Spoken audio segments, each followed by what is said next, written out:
fuck, ik ga 6 nummers in mijn listjes. Oh, ga je. Ik heb maar 1 op nummer 1 staan.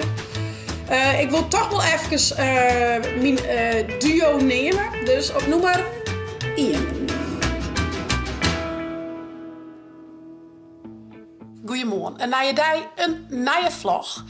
Ik krijg heel vaak vragen van Chits, wat vies je mooie boeken? Chits, wat vies je mooie Friese versjes? Chits, wat ben leuke uitjes in Friesland met Ben?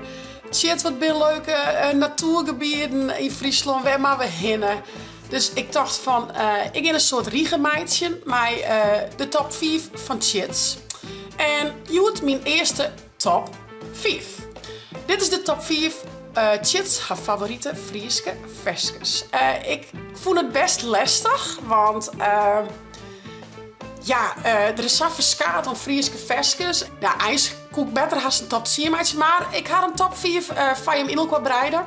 En ik lees ook even uit waarom ik voor deze 5 kozen heb. Waarom het in mijn top 5 op dit moment staan. Want ik ga altijd wel, ik weet dat altijd mijn ex is, maar naarmate de jaren verstrieken, verroort het ek. En er komen bij nieuwe nummers bij, maar ik bepaalde nummers hadden een oorlading krijgen. Dus ik zal mijn top 5 onder je witte letten. En dit is dus de top 4 van Chits van 2022. Zet dat er maar bij. Oké. Ik heb op Spotify een listje maken. Dan kijk ik je voor ik even een beetje letten en een kwart verhaaltje erbij, zeg maar. Ik ga in stapsgewijs, dus ik begin bij nummer 5.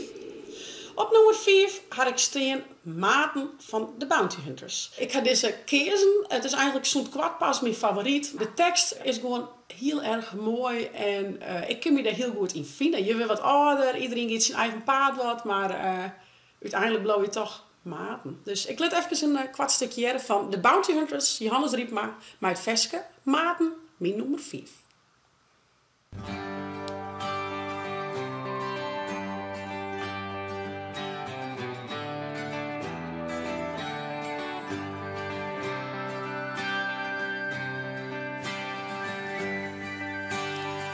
Ik vind het ook wel heel leuk, maar die fluit erin en een beetje het zweerke bevalt me wel. De dier laatste linnen, een kuier door het land. En ik dacht bij mezelf, waar krijgt mij bij de hand? Als ik de tros zit, het even net weet. Waar is die de nooit maar waar hangt die band? Ik vind het gewoon een heel te gek, cool versje. Dus die staat bij mij van nou op nummer 5. En ik zorg dat ik heel mooie groene handen heb. Ik ga even aan een knutselwerkje van zaken zitten. Dus ik zal heel even mijn handen oppoetsen. Dat is wat beter, hè? Lijkt het zo sutterig. Oké. We zijn takken aan mijn nummer 4.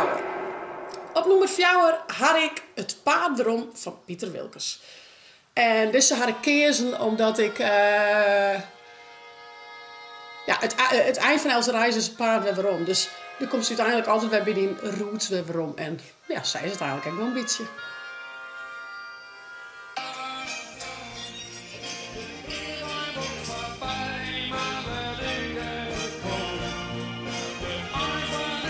Nou, en ik denk dat de meeste Friesen deze tekst gewoon meisje jongen. Dus een alom bekend Fries versje, denk ik. En ja, ik vind gewoon een van de mooiste nummers van Pieter Wilkes. Waar we staan. Ik kreeg mijn eerste tut in onder een shirt. Mijn verhaal bij die dwarp is nog langer. Nou, dat was dus mijn vierde. We gaan verder. Even zien. Nou, ik vind dit gewoon altijd heel... dit versje is mijn nummer 3. Nummer 3 had ik de hoenekop en Strawelte met de herder en de wetterhoen. Nou, ten eerste, ik vind het tijd gewoon machtig. Maar het had ook een speciaal plakje in mijn hart, omdat wij als familie dat altijd uit volle borst zongen. Dus ik had er gewoon heel blijde gevoelens bij, zeg maar. Ik werd er gewoon happy van. Dus op nummer 3 de hoenekop en Strawelte met de herder en de wetterhoen. Komt-ie. Ik zal een beetje verder spelen. Ja, ik kan wel lekker helemaal losgaan. Heel. Alles zie ik op een regel. Een man, een auto, eigen huis. Hier is de roos van mijn leven. Maar die ik alles dat ik wil. Waarvan de baas mocht ik naar het UWP. En toen had de bank mijn huis verkocht. Je bang, je hield en je hoes meer. De prijs is toen ik al gauw die nog. Waar kan ik nou nog vertrouwen? Hij was de dik je nog vermoeden. In een ring met wat betekent. En die werd er om. Buiten kwispelt wat ik thuis kom. Wie niet heeft een rakbescherming voor. Waar kan ik nou nog vertrouwen? En die werd er om. Ja, nou ja, dat. Gewoon lekker meeblaren. Lekker even los. Heerlijk. Als het nou echt helemaal een geweldige song is, sorry Emiel, maar nou nee, maar ik vind het gewoon machtig. Ik hou ervan. Het maakt ik net altijd te serieus. Natuurlijk, het maakt een goede balans in, maar ik hou hier echt van. Even lekker de kop leeg, even lekker ouwe horen. Dus die stier op mijn nummer 3. We gaan verder. En daar had ik op nummer 2 stiert Marianne Venema. Mijn Lietsmager Wiefke. Ja, dit versje had een speciaal plakje in mijn hart, omdat ik dit een keer zongen mocht op een begrafenis van een kennis die van uw toneel was heel goed. En ja, zo'n versje kreeg het dan dags een orenlading, wat ik correct zei. Ik vond het altijd al een prachtig versje, maar nadat ik het zong op de begrafenis, had het een lietsvakje in mijn hart gekregen. Dus ik liet hem jaren. Marianne Venema, Lietsmager Wiefke, opnoemen. Wat zei ik? 1, 2, 3. Oh, hè? Oh, kak, ik ga 6 nummers in mijn listjes. Oh. Nou ja, dit is dus mijn nummer 2, maar ik ga nog 2 hele mooie steen. Dus ik doe aan een gedeelde nummer 1, denk ik. Of kan ik er echt uit kiezen? Ja, dat kan ik wel uit kiezen. Mijn nummer 2, Lietsmager Wiefke van Marianne Venema.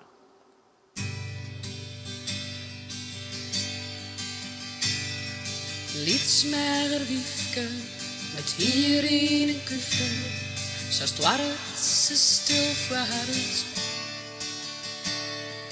Jaren van wachtje, hoop je en smachtje, en altijd maar iets en vooruit. Ja, prachtig. Prachtige stemwerk trouwens. Heel mooi. Ja, en de tekst is gewoon geweldig. Oké, jongens. Ja, je mag het wel even zien. Ik ga per ongeluk 6 favorieten zetten. Dus ik ga nou eigenlijk nog 12 versjes zo. Maar ja, er kan maar 1 op nummer 1 staan. Ik wil toch wel even mijn duo nemen. Dus op nummer 1. Nou, op nummer 1 zit eigenlijk sowieso Hardegrims Verdriet. Maar ik vind Hardegrims Verdriet is van Balders Drauma. Dus daar vertel ik ze even meer over. Maar ik hier met nog heel graag zeggen dat een van mijn favorieten Gurbe Douwstra is, maar als het mijn tiert is. Wist wat? Die komt een andere keer in mijn top 4 van volgend jaar. Komt mooie versjes, maar ja, die vind ik heel mooi. Maar mijn nummer 1 van Joert van Frieske versjes is dus Hardegrims Verdriet van Balders Drauma. En daar zit toch wel een beetje een verhaal achter.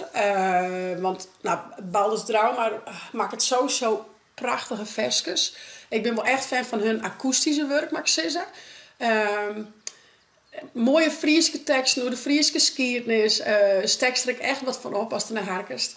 Maar met dit versje heb ik een speciale binding, omdat de zanger van Balders Drauma, Sjoerd, die had Redbad spelen bij ons in de theatertuin. Hij speelde door Koning Redbad. En in dat stuk zong hij op het einde Hardegrims Verdriet. En het einde van het stuk, dus het wild zuster in de tuin. En dan kwamen alle spelers met een mooie fakkel in haar hand, kwamen ze oren.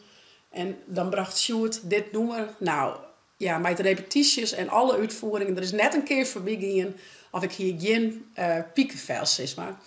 Dus ja, die stiert toch echt wel boppen aan in mijn listje op nummer 1. Dus dat is Balders Drauma, mijn Hardegrims Verdriet. En ja, het lijkt me toch wel heel leuk. Er is een nieuwe videoclip uitgekomen vorig jaar van Hardegrims Verdriet. met de beelden uit het theaterstuk. Dus ik wil toch wel heel graag afsluiten met het verske Hadegrims Vertriet van Balders Draumar. En ik zou zeggen, zie je hem even op, want de clip is echt gigantisch geweldig mooi geworden. En hartstikke een beetje een inslag in hoe dat theaterstuk, hoe redbaar wie hier bij u is in de Skitter in de theatertuin. Dus op nummer 1 van mijn top 4 Frieske Verskes van 2022, Balders Draumar met Hadegrims Vertriet. Een lang leven, het is maar jong. Maar het laatste schoft ben ik onvertriet verbonden. Een soort verlennen, mijn vriend en wief. En starig on in mijn gaskie van mijn lief. En bij jontie, sjoor ik helemaal steen. Het stikken is spelen aan de hand van het boek van Willem Skoorstra, Redbad. Ik echt een oor hier trouwens. Dus daar had ik, ik denk dat dat nog wel een heel stuk van mijn nummer 1 van de top 4 bleef. Ik ben wel heel nieuwsgierig. Ik ga je nou mijn top 4 van Frieske Verskes verteld, maar ik zou zeggen, wat stiert er bij hem op nummer 1? Ja, de hele top 4 is misschien wel wat volle vraag, maar wat voor Frieske Verskes stiert bij hem op nummer 1? Let het meer even onder weten. Ik ben heel nieuwsgierig. En hoor een keer een nieuwe top 4 van Chits. Hey, ik zou zeggen, vond het nou een leuke vlog? Abonneer je, zet een blauwtonk omheen. En via het net de Chill app te downloaden voor op je tablet als telefoon. Hey, want een nieuwe Chits vlog. Hey hoi!